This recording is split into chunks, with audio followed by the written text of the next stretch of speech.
But we've talked so much this year, and Michael Borky gets credit for this. He's been talking about meaningful basketball in Mississippi. And I think leading into the game yesterday, we thought we had a chance for a very meaningful basketball game last night. We tried to cover it in that way, and we got a whale of a basketball game last night. And look, I'm for Ole Miss. Hey, Dad's from Mississippi State. You have your allegiances one way or the other. It's really easy to say after the fact, well, regardless of the outcome, it was a great game. But I genuinely think that that was a great basketball game last night, regardless of the outcome. Incredible National basketball people noticed and talked about how great the game was. Yeah, you had Jay Billis jumping on Twitter talking about it. There are a lot of people all over the place that talked about it. Hey, Dad, you were in the arena last night. Borky, I know you watched every dribble last night. It was. We thought electric, and it was that and then some in terms of the environment for that game. It was all right. The shot making was especially. It could have been better. The shot making was especially really good. I mean, there's close basketball games that are haymakers, Michael. Punch, counter punch, punch, counter punch, punch, counter punch. I mean, it was that because close games don't always equal fun games to watch, right? If you've got a 10-7 game in football, that game stinks out loud. It might be close and it could come down to the wire, but I mean, nobody likes watching Iowa football, right? Yeah. We had a close game where teams executed offense. And shot making is a word that I'm going to keep using today because that's what it was. It wasn't just guys making wide open looks and they got hot tonight because it was just their lucky day. No, good players made spectacular plays almost every possession, it felt like. And I thought almost every single player in that game kind of rose to the occasion of the moment. There were a couple of guys that maybe didn't play their best last night on both sides, but you had stars that made big plays. There were people that, as is always going to be the case, some that complained a little bit about the officiating. I thought for as physical a basketball game as it was, that it did not turn into a ref show. I mean, questionable calls, but you're going to have questionable calls in a game like that. They were a little touchy with Tolu and Cisse. I thought that they could have let a couple of those whistles go on those two guys. But, you know, it's officiating in college basketball. It changed strategy in the game, especially for Ole Miss with the way they defended Tolu Smith throughout the course of the game because they didn't have the opportunity to have their bigs just out there one-on-one. And frankly, it may have worked to the detriment of Mississippi State to some degree that Ole Miss had foul trouble with its bigs. And Tolu Smith had some foul trouble himself at times, but largely was able to stay on the floor. But Ole Miss kind of had to change the way they defended Smith with help and kind of trapping every time he touched the ball, that he didn't get many one-on-one opportunities. And when he did have opportunities, he turned the ball over. He just didn't play his best game. Chris Jans told us after the game he wasn't feeling well, and I understand that. But that's 2 games in a row where Tolu has not played his best basketball. State was good enough to win both times, I thought. But, you know, the stat of the game is the turnovers. Mississippi State with 15 turnovers turns into 18 Ole Miss points, you know. I always like to look at the box score and tell you how it lies to you. If you had told me yesterday State was going to shoot 54% and out-rebound Ole Miss by 13, I would have been like, boy, State won this game easily. And shoot 70% from the free throw line. Yeah, and they did, but missed the important ones there at the end. And I'll tell you the other one. If you told me Deshaun Davis was going to have 15 points, I really would have thought State might have scored 100 if you had told me that. State played good enough to win, except for the fact that they turned the ball over 15 times. And it's just that simple. And Ole Miss, give them credit, took full advantage of every miscue State made and then made some incredible shots. My favorite sequence of the game is towards the end where Murray hits the 3 to put Ole Miss up 5, and I am literally typing out that feels like a dagger when Deshaun Davis comes down and hits a 3 on the other end to put State back within 2. And I was like, all right, maybe we are going to play for a few more minutes here. And hey, Dad, help me with that sequence. It was a possession that for Mississippi State at first looked a little disjointed. Yeah. And then they kicked it out, and Davis, I can't remember if it was an offensive rebound and a kick out or just a well-defended sequence, and then Mississippi State found the open man, and it was Davis, and he hit the 3 from the wing. I think that's it. Yeah. And just the last 7 minutes of that game, both teams were just trading haymakers the whole time. It was big shot after big shot. State, was down 10 at one point. They claw all the way back. I think they got within 1 at one point, maybe 2 at the worst. And they were down 11. They could just never. They were down 11 in the second. Yeah. And could just never get over the hump there. And then, obviously from the Mississippi State perspective, everybody's talking about the final play, the decision to give the ball to Cam Matthews and not let Josh Hubbard take the final shot. I talked about it in depth on the podcast. At the end of the day, Chris Jans drew up a play that got a layup attempt right at the rim, and that's on Cam Matthews to make that shot. I mean, the coach's job is to draw up the play to give you the chance to hit the shot. It's your job to hit the shot. So Cam Matthews, who did a lot of great things for State last night, 16 points, 14 rebounds, was another great game for him. But when the moment came, he didn't do enough. But you can't put that on Jans, in my opinion. People are going to complain and say, "Oh, Hubbard should get that shot." If Hubbard had gotten that ball, literally, I think Morgan Freeman might have come off the sidelines there to defend him. The entire stadium would have come down there to hit him. And I thought, you can't do it. You can't ask for anything more than a layup attempt to tie the game. You could possibly get fouled, which he did. If the shot goes in, he's going to shoot an and one to give State the lead. That's a good setup by Jans. It just didn't work. Longtime friend of the show. I was texting with earlier today, and I said, how good was that last night? And he said, both teams scoring over 80 was something a year ago I would have bet could not occur. The 2 shortest guys on the court were amazing. There is no better sporting event than a great college basketball rivalry game other than the Masters. Okay. And we love our sporting events, right? We love our college football. We love our college baseball. But the intensity from an hour and a half before that game started. I got to go with my family last night. We walked into the building right before they killed the lights for the starting lineups. And I looked at Jane and I was like, ooh, this feels different. I mean, there was that kind of buzz in the building. There was that kind of energy in the building. And you talk about punch, counterpunch. There were a couple of times in the first half where Mississippi State was one made shot away from turning it into a double-digit game. They got it to 7, might have gotten it to 8 at one point, and then Ole Miss would make a shot. And Ole Miss would come up with a defensive play and got it back down to 4. And then for the second game in a row, Ole Miss hits a 3 as time expires at the end of the first half, this time to tie. It was to take a 2-point lead at Texas A&M on Saturday night. It was to tie the game. And you're going to the locker room at 39 apiece, and you're like, we're no closer to deciding the outcome of this one than when we started 20 minutes on the clock ago. It was incredible.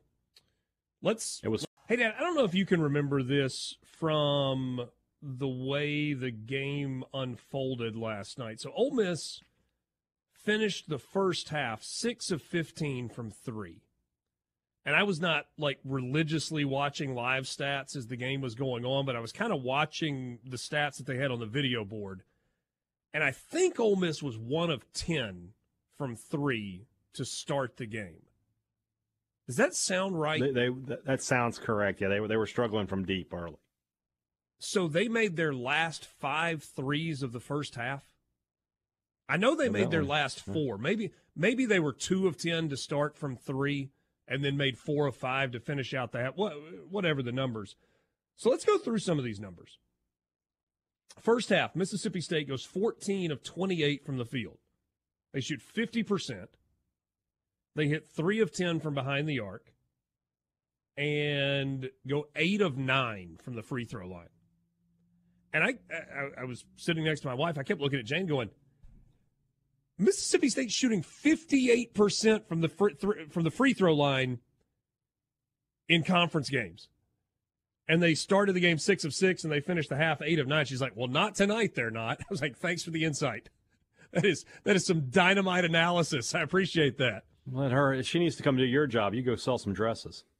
It was not as good, though, in the second half. So after going 8 of 9 in the first half, Mississippi State goes 6 of 11 from the free throw line in the second half, and they finish 14 of 20, none bigger than the last 2 free throws of the game. You get Cameron Matthews to the free throw line. The first one coming out of his hand, you could tell it did not come out of his hand good. It was off to the left. It was a hard brick that bounced off.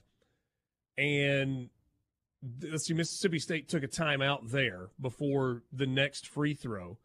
And obviously, based on what you saw in the next free throw, the plan coming out of that timeout was you're going to have to intentionally miss this free throw. You're looking for an offensive rebound and a putback to try and tie the game and send it to overtime. But then Cam Matthews, in just kind of trying to push it up there, shoots an air ball, which means it's a dead ball and it's Ole Miss basketball, and for all practical purposes, game's over at that point. But those first half shooting numbers for Mississippi State, you're like, this is incredible. But Ole Miss matched them, 15 of 34, 44%. But they hit 40% from behind the arc, 6 of 15. Only 4 free throw attempts in the first half for Ole Miss, 3 of 4 from the line. Second half, the shooting numbers were even better. Mississippi State shoots 57% from the field in the second half. They go 5 of 8 from deep. That's 63%. But then 6 of 11 from the free throw line. Second half, Ole Miss, 17 of 29 from the field, 59%. They go 6 of 15, so exact same, 40% from 3, and 7 of 9 from the free throw line. And again, Ole Miss makes big free throws at the end of the ball game to ice it for the game. State shoots 54%, 44%, 70%. Those are numbers that win you basketball games. Ole Miss shoots 51%, 40%, and then 77% from the line. State shot the ball well enough to win. There's no getting around that one. And if you're Chris Jansen today, you probably feel like you wasted it. Because I think if you had told him coming into this game his team was going to score 82 points and shoot the ball that way, he would have been like, I'll take it right now. I'll take it. But the number is the turnovers. That's where the game was lost. The game was lost in the first half, with State having 9 turnovers that Ole Miss was able to turn into, I want to say, 14 points. So you look at it, we're tied at the half. State cuts that number in half there. They're probably up 7-8 points going into the locker room, and maybe they hold on to win. I don't know. That's where the game was lost. And Jans has been talking about turnovers for the past couple of weeks. It's our biggest Achilles heel. That's what, if we can't fix that, we can't win basketball games. And it bit him tonight. His team did everything else they needed to do to win. They shot the ball well. They rebounded. They got all of their role players involved. Hubbard had a huge game, but Deshaun Davis getting in double figures. You hope that's a good sign of things to come. Shaq Moore and Cam Matthews both in double figures. Another night where Tolu doesn't give you a whole lot. He only gave you 9 and 7, but you were right there with a chance to win. And only 2 of those were offensive rebounds of the 7. I thought that was big. Yeah. So State's just got to, State, if they could just stop making the mistakes, they would have a couple more wins, I would think. But as it is in this one, they made mistakes. Ole Miss capitalized, and that's why they got the loss.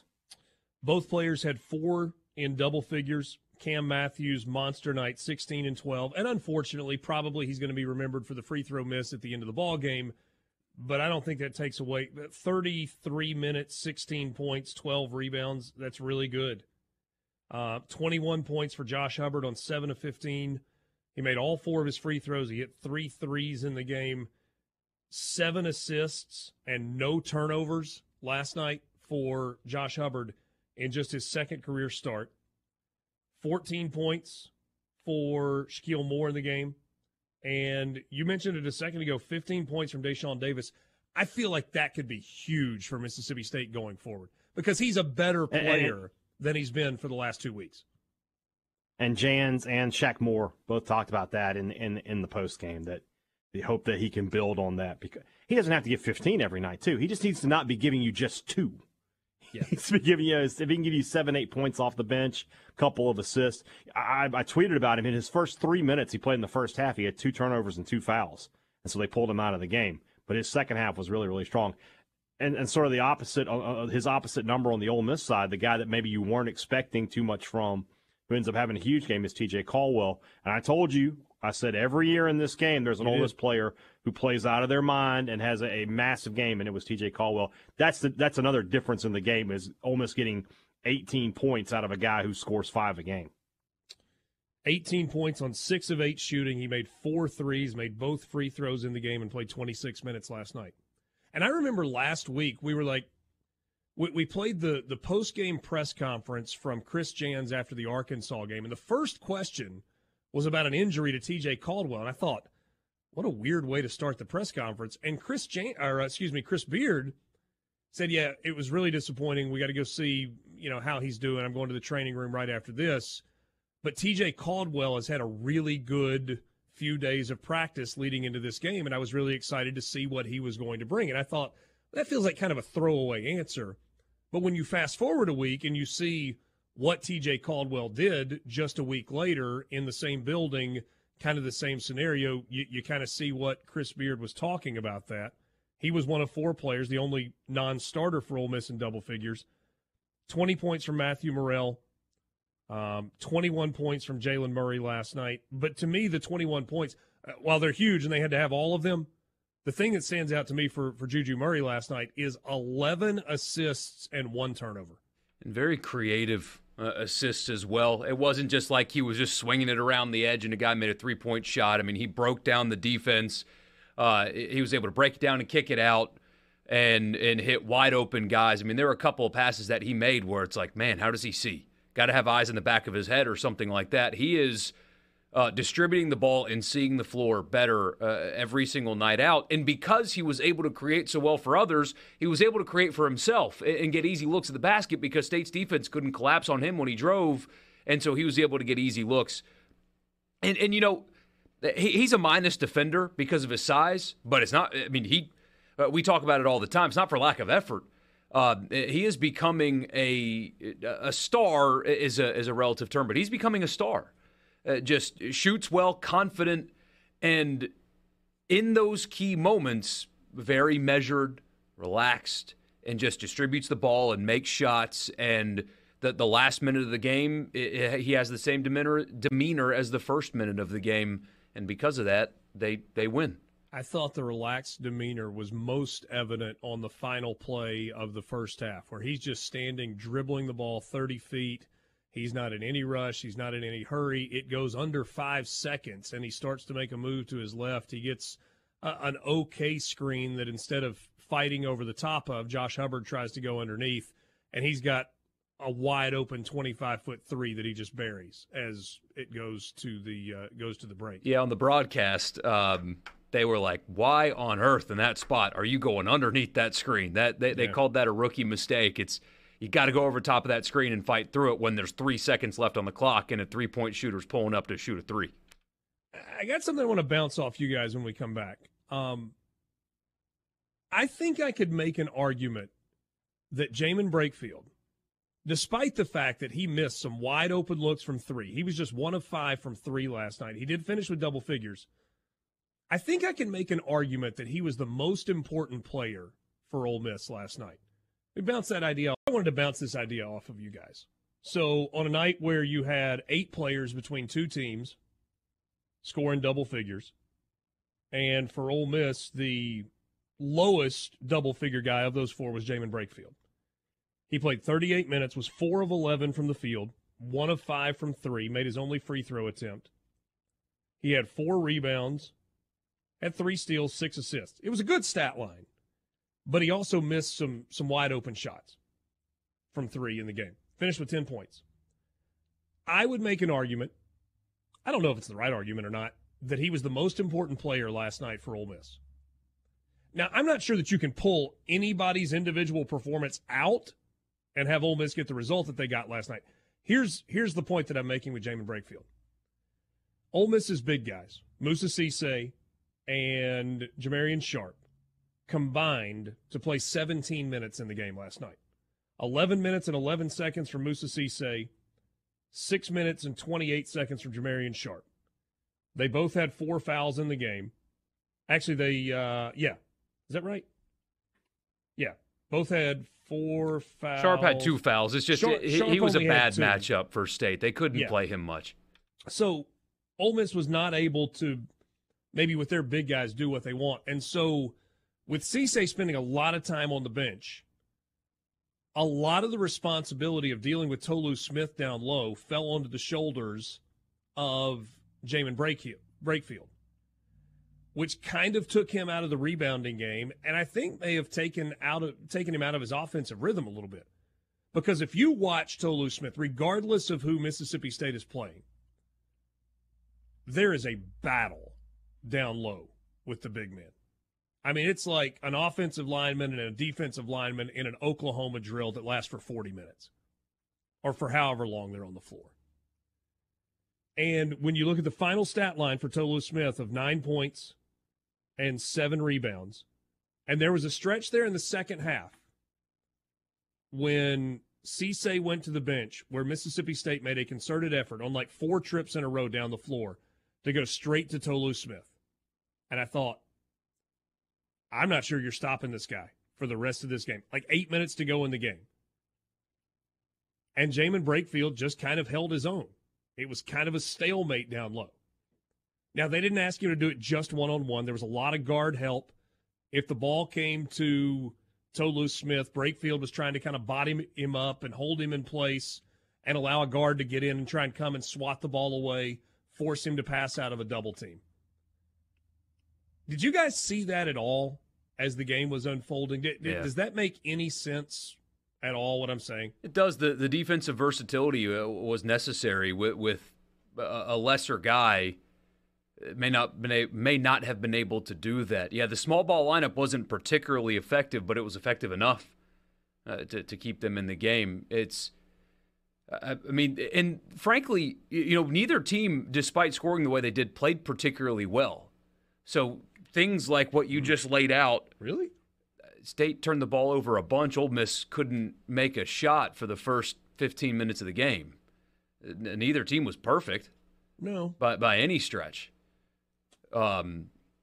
State takes care of the ball, they win. Ole Miss makes shots early, they win going away. I don't know. I think both teams can play markedly better. But, yeah, without that, State probably wins.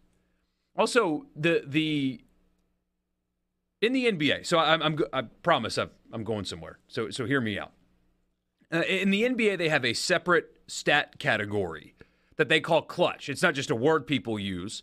You are able to look at a team, what they do in the clutch. And clutch is defined by if a game at the 5-minute to go mark in the fourth quarter is within 5 points. How a team performs for the remaining 5 minutes is a separate stat category. You can get 3-point percentage, field goal percentage, blocks, steals, turnovers, all of that. You can get all of that on its own because stats can be kind of misleading, right? Like my Pelicans are the best first quarter team in the NBA. They're unbelievable. And if you look at their stats and their shooting splits and all that, and you see how many games they lose late, you think, how can a team that shoots this well have this record? How are they so poor? Well, in the clutch, they're awful. They have a 30% turnover rate within the last 5 minutes of the game. Worst in the NBA. Horrible. We don't get that stat in college. We don't have that stat category in college. I would be willing to bet Ole Miss is one of the best teams in the country in the clutch. Because remember earlier this season. We do have a similar stat to that in college, but it's the opposite of clutch. And Ole Miss is very high in it. It's called luck. Ken Palm rates luck. And Ole Miss is rated as one of the top luck teams in the fact that they have won so many close games. The thing I would tell you is that luck kind of makes itself. And in a close game, if you're pulling out close game after close game, I think it's because you're well coached. Yeah, the same thing could be said about Kiffin's teams, right? This past year, they won a lot of close games. Why? Because Kiffin's a good coach. Beard is a good coach. So his teams are ready for those final moments. So they may quantify it as luck. They may quantify it as clutch, however you want to put it. In the closing minutes, if you haven't put Ole Miss away, you're in trouble. Mm-hmm. Yeah, because luck is not the appropriate word, I don't think. Because each of the last two games, but remember the conversations we were having early in the season when they were playing not good teams. It was, look, you shouldn't be this close with Sam Houston State, but they found a way to win the game. They made the play, Sam Houston State didn't, and that's why they went undefeated in the non-conference. Same thing in the Memphis game, when they had Memphis in the Pavilion, and it was a close game, and Memphis didn't make plays down the stretch, and Ole Miss did. They have, 8 wins now where it would have fit that clutch window this season? And it happened again last night, just like it did in College Station. They, for whatever reason, whether it's a combination or a single thing of mental makeup, Murray being exceptional lately, coaching, it's all of the above, but they executed when it mattered most, and their opponent did not. And that is a common theme and a common refrain for this team. Their clutch minutes, they're really, really good. They don't turn the basketball over. They have really solid possessions. You have guys that are comfortable taking shots. You now have 4 different guys had to step to the free throw line in the last 2 games with the game on the line in the closing seconds, and all 4 of them made both of those free throws. This is a team that is exceptionally good in the closing minutes of basketball games. And, I mean, the sample size is so large now that you have to chalk it up to them being well-coached, mentally really strong. I don't know if there's going to be a regression back to the mean. I just think this might be who they are. Let's go to the C Spire text line, 601-879-4395. And I'm kind of doing these in reverse order from most recent and going backwards. State will win in Starkville. It's hard to win on the road in the SEC, period. The teams that can do that usually play well in the tournament. I think you were looking at 2 NCAA tournament teams last night. I do. I agree. Mike Ole Miss Oxford, has just won so many games at this point, Richard. I mean, it's getting to the point where they're going to be looking at like having 22, 23 wins. And I know it's not the old days where 20 wins you're automatically in. Yeah. But 22 or 23 wins is going to have a bit enough to get you in. I mean, they're surely going to win 4 or 5 more games. You referenced Ken Palm a second ago. Is it going to play out exactly the way he predicts the rest of the way? Maybe not, probably not. But he's got Ole Miss going 9-9 in the conference with 23 or maybe 22 wins overall. That means that Ole Miss would go 4-6 the rest of the way. Mm-hmm. They're going to go 9-9. Not sure that I see that happening, but we'll see. Mike in Oxford says, speaking of stats, I think players should get 1.5 assists for an assist that leads to a 3-point basket. Brandon says, my biggest takeaway from the game is how Mississippi State is supposed to be a good defensive team, and Ole Miss is questionable at times offensively. Are they? But Ole Miss scored 80+. Are they questionable offensively? Ole Miss is a pretty good offensive team. They're a top 30 team in the country in offensive efficiency. Yeah. Maybe those were just 2 good basketball teams that played last night. Mississippi State played better offensively than it is statistically this year last night.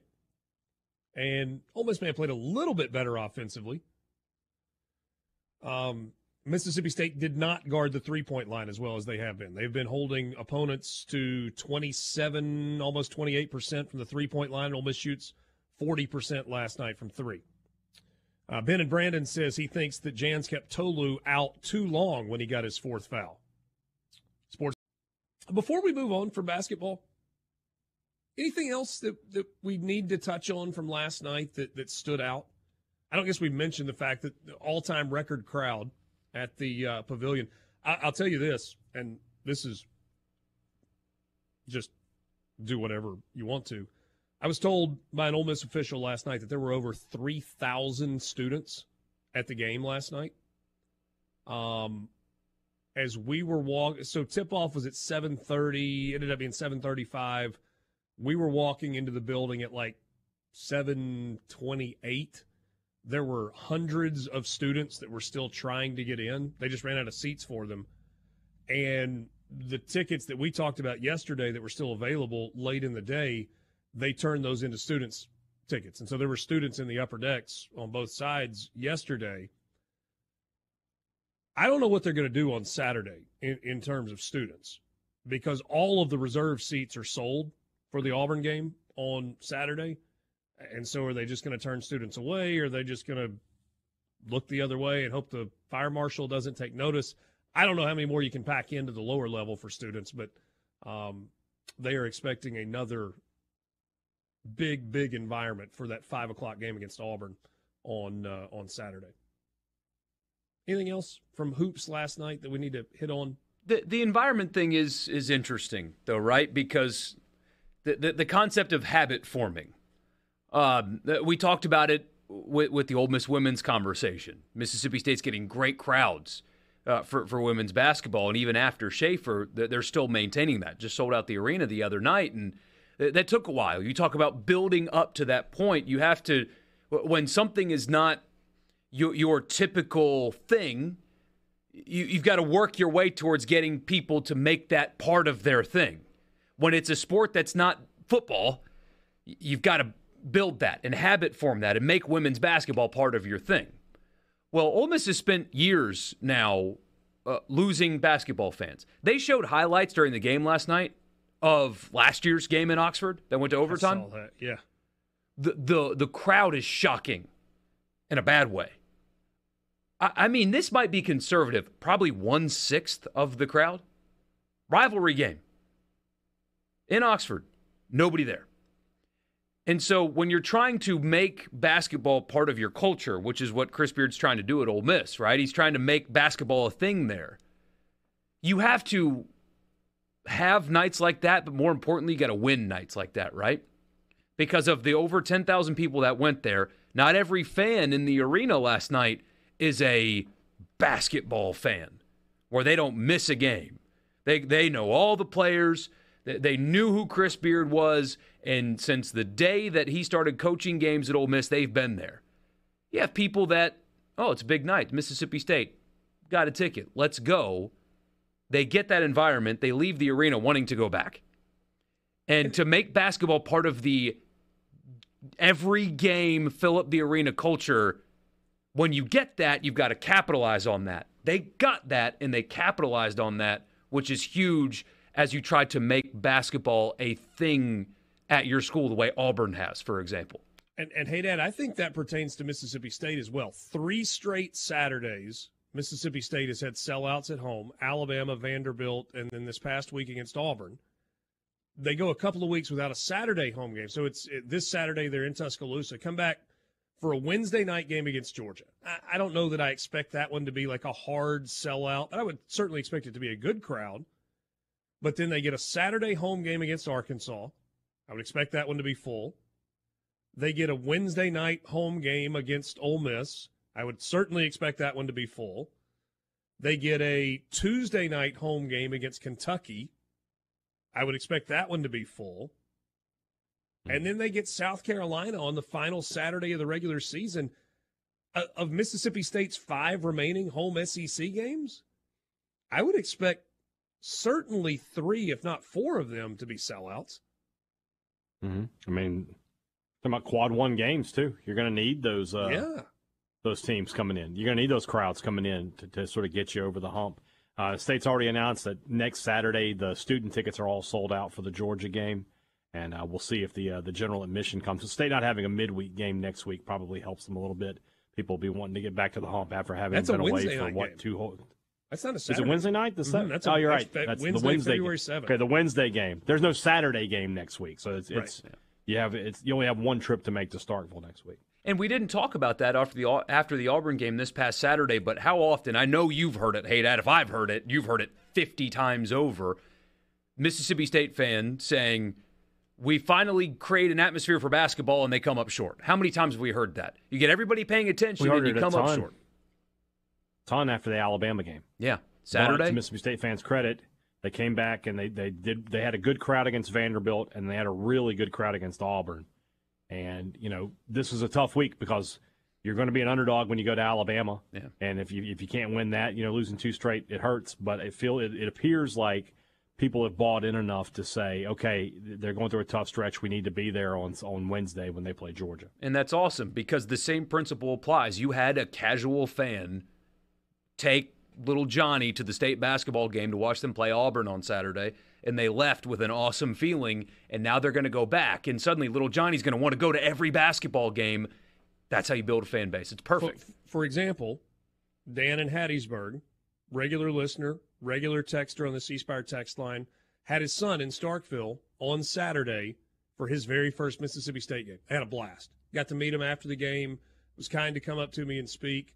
And they had a blast. I got to believe Dan's bringing his son back to another game if they can work it out from a schedule standpoint. So what about Ole Miss's remaining home schedule? Well, we talked about Auburn this Saturday. It's already a hard sellout. Ole Miss will not be back home, though. That's February 3rd. Ole Miss won't play another home game until February 17th. So they go Tuesday night, South Carolina road game, Saturday open date, Tuesday night at Kentucky road game, and then they come back home for a night home game on Saturday, February 17th against Missouri. And then they get a home game against South Carolina. That South Carolina game on February 24th in Oxford at 2:30 on a Saturday afternoon could be massive. And then they get Alabama at home on a Wednesday night. That'll be a big crowd. And then they close the regular season out at home against Texas A&M at 1 o'clock on a Saturday. Finding a seat at the Pavilion for the remainder of this home schedule, not going to be easy.